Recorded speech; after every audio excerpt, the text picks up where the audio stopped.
Good day and welcome back to another metaphysical moment with me, Vanessa Hurst. In the last episode we spoke about dreaming, all different sorts of things, lucid dreaming, symbolism, and how to understand it. But there was just so much information I couldn't fit in dreaming about passed on loved ones.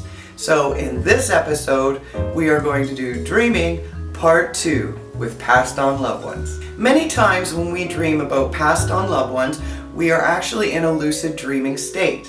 So everything will be very vibrant and very, very surreal.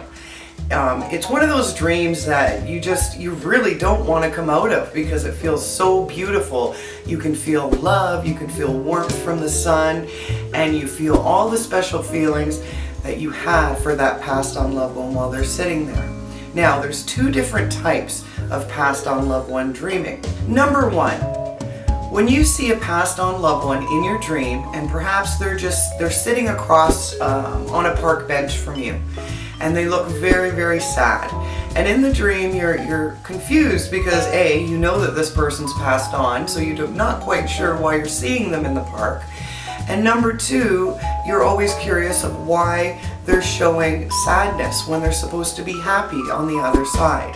The reason spirit will come to you and show emotion like that, and they won't speak to you, they will only show these emotions, is they're trying to reflect this to the dreamer, that they know how sad they feel, how they're going through things, and they're trying to show the dreamer it's okay, we're there, we see it happening.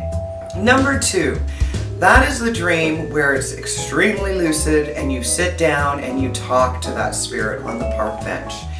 Sometimes it will feel like you have been talking to that person for hours and hours, and it's the most beautiful feeling to be there. I'm even getting goosebumps just thinking about some of the dreams that I've had in the past talking to my special loved ones. Now, they will tell you a lot of things. They might ask about other people in your life. That is because it's not a dream. You are actually speaking to that spirit. Now, people get so upset when they wake up and say, oh, I didn't get to ask good old Aunt May about this or that. That could help you in your waking life. But you can train yourself for these dreams, which is, again, so awesome. How to train yourself to lucid dream and speak to passed on loved ones. First of all, you should start to meditate about those loved ones before you go to sleep. You could be laying in your bed. Again, laying on your back is a very, very good way to induce lucid dreaming.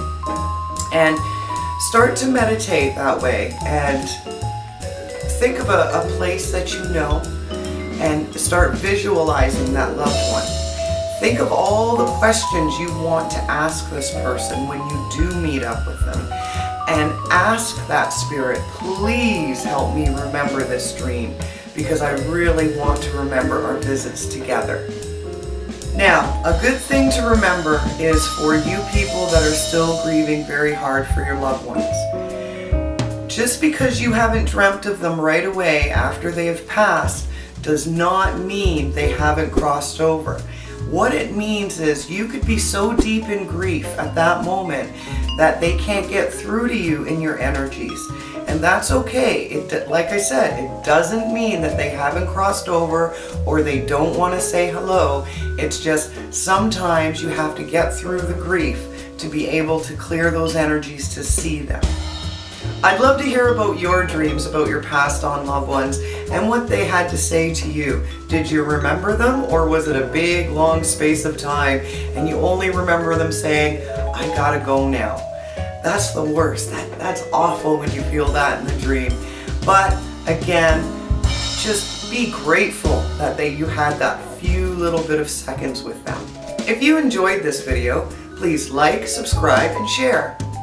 Thanks for watching and have a great metaphysical day.